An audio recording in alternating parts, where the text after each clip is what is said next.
오늘의 말씀 시편 40편 1절부터 10절 말씀. 하나님 아버지, 화요일 아침 이 시간에도 주간되는 사망으로 주 앞에 나오게 하시니 감사합니다. 이 시간에도 우리 모두에게 말씀을 통해 하나님의 음성을 들려주옵소서. 예수님의 거룩하신 이름으로 기도하옵나이다. 아멘. 할렐루야. 성도 여러분, 오늘 하루도 하나님의 은혜와 평강이 여러분 삶에 넘쳐나길 축복합니다. 오늘 우리에게 주는 하나님의 말씀은 시편 40편 1절에서 10절까지의 말씀입니다.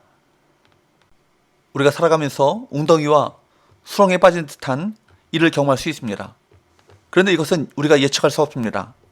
웅덩이와 수렁에 빠지고 싶어하는 사람은 없습니다. 우리가 예상하지 못한 때에 웅덩이와 수렁에 빠지는 일이 일어납니다. 나에게는 그런 일이 일어나지 않을 줄 알았습니다.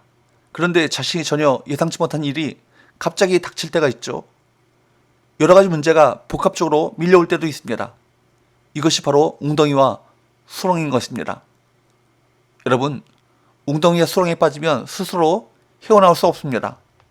자기 스스로 자신을 구원해낼 수 없습니다. 웅덩이와 수렁은 바깥에서 건져내야 합니다. 다윗이 그런 상황 속에 있었습니다. 다윗은 이 기가 막힐 웅덩이와 수렁에 빠졌을 때 이 여름에서 자신의 힘으로 빠져나올 수 없었다고 고백했습니다. 하나님께서 건져내시고 구원하셨음을 선포하며 새 노래로 여호와 하나님을 찬양하고 있는 것입니다. 먼저 다윗은 하나님이 들으시는 분이라고 말합니다. 1절, 내가 여호와를 기다렸더니 귀를 기울이사 나의 부르심을 들으셨도다. 1절 상반절에서 다윗은 자기가 여호와를 기다렸다라고 말합니다. 이는 그의 기다림이 얼마나 간절했는지를 표현하고 있는 것이죠. 나아가 그가 하나님을 기다리는 시간이 매우 길었다는 사실을 암시할 수 있습니다.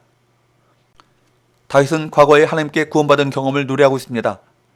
그는 큰 고난 중에 하나님이 개입해 주시기를 기다렸습니다. 그때 하나님께서 그의 부르심을 들으셨습니다. 2절, 나를 기가 막힐 웅덩이와 수렁에서 끌어올리시고 내 발을 반석에 두사 내 걸음을 견고하게 하셨도다. 다윗은 자신이 당한 시련을 웅덩이와 수렁에 비유하면서 도저히 꼼짝달싹 할 수 없었다고 말합니다. 즉, 인간의 힘으로는 벗어날 수 없는 위기였습니다. 그런데 하나님께서 그를 끌어올려 그의 발을 반석에 두시고 그의 걸음을 견고하게 하셨습니다.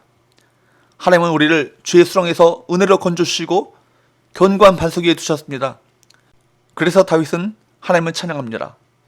3절, 새 노래 곧 우리 하나님께 올릴 찬송을 내 입에 두셨으니 많은 사람이 보고 두려워하여 여호와를 의지하리로다.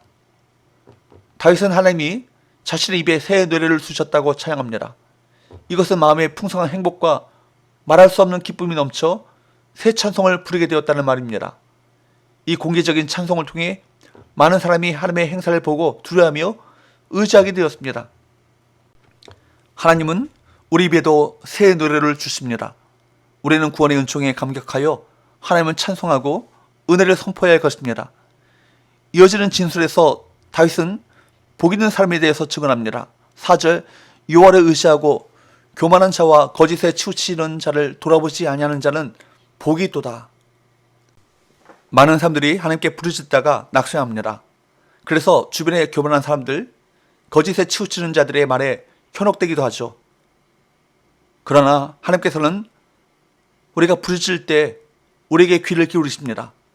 하나님께서는 우리가 부르짖는 그 기도에, 하나님을 의지하며 접해 나가는 그 기도에 응답하십니다. 절망하지 마십시오. 하나님의 응답을 기다리는 시간을 통해 하나님의 선하심을 경험할 수 있습니다. 그러므로 하나님의 응답을 기다리는 시간은 가치 있고 의미 있는 시간인 것입니다. 뿐만 아니라 다윗은 하나님이 우리를 위해 행하신 기적과 주의 생각이 너무 많아서 누구도 그것을 다 말할 수도 없고 다 헤아릴 수도 없다고 고백합니다. 5절, 여호와 나의 하나님이여 주께서 행하신 기적이 많고 우리를 향하신 주의 생각도 많아 누구도 주와 견줄 수가 없나이다. 내가 널리 알려 말하고자 하나 너무 많아 그 수를 셀 수도 없나이다. 놀라운 고백입니다.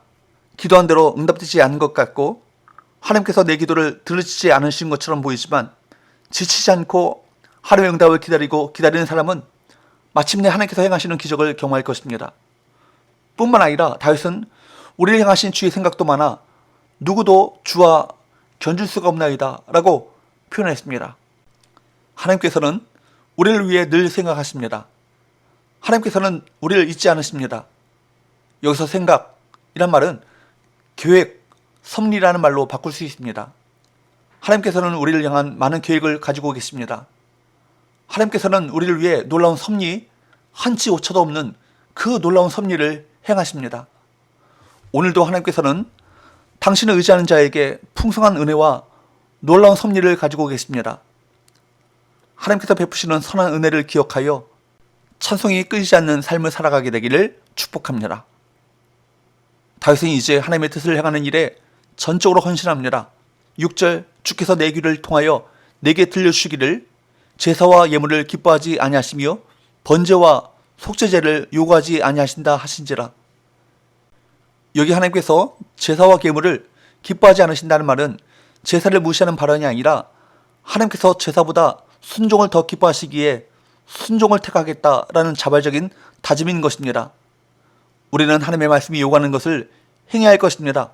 7절 8절 그때 내가 말하기를 내가 왔나이다. 나를 가리켜 기록한 것이 두루마리 책에 있나이다. 나의 하나님이여 내가 주의 뜻 행하기를 즐기오니 주의 법이 나의 심중에 있나이다 하였나이다. 자원하는 마음으로 하나님의 뜻에 기쁘게 순종해야 할 것입니다. 하나님의 말씀에 순종하는 것이 참된 예배인 것입니다. 우리는 외적인 순종을 하기 전에 먼저 마음으로 하나님께 순종하려는 진실한 자세를 가져야 합니다. 다윗은 하나님께 찬양을 돌리며 그분의 의와 신실함을 공개적으로 선포합니다. 9절 내가 많은 회중 가운데서 의의 깊은 소식을 전하였나이다. 여호와여 내가 내 입술을 닫지 아니할 줄을 주께서 아시나이다. 그는 하나님의 축복에 감사했기에 사람들에게 그것을 선포하지 않을 수 없었습니다. 그는 하나님의 구원을 다른 이들과 나누는 이 일이 자신의 의무라고 생각했습니다. 그래서 모든 회중에게 주님의 사랑과 진리를 알렸던 것이죠. 10절 내가 주의 공의를 내 심중에 숨기지 아니하고 주의 성실과 구원을 선포하였으며 내가 주의 인자와 진리를 많은 회중 가운데서 감추지 아니하였나이다. 그렇습니다. 우리도 구원의 기쁜 소식을 사람들에게 전해야 합니다. 그래서 사람들이 하나님의 사랑과 은혜를 깨닫고 하나님께 돌아와 하나님을 찬양하도록 그렇게 해야 할 것입니다. 이는 구원받은 자가 마땅히 해야 할 일인 것입니다. 기도합시다. 하나님 아버지, 오늘 다윗과 같이 우리에게 베푸시는 하나님의 은혜를 기억하며 하나님을 새 노래로 찬양하고 감사를 고백하며 하나님의 뜻에 철저히 순종하는 삶을 살아가게 하여 주옵소서. 아울러 하나님의 신실하심과 구원을 다른 이들에게 담대히 선포하게 하여 주옵소서. 예수님의 거룩하신 이름으로 기도합니다. 아멘.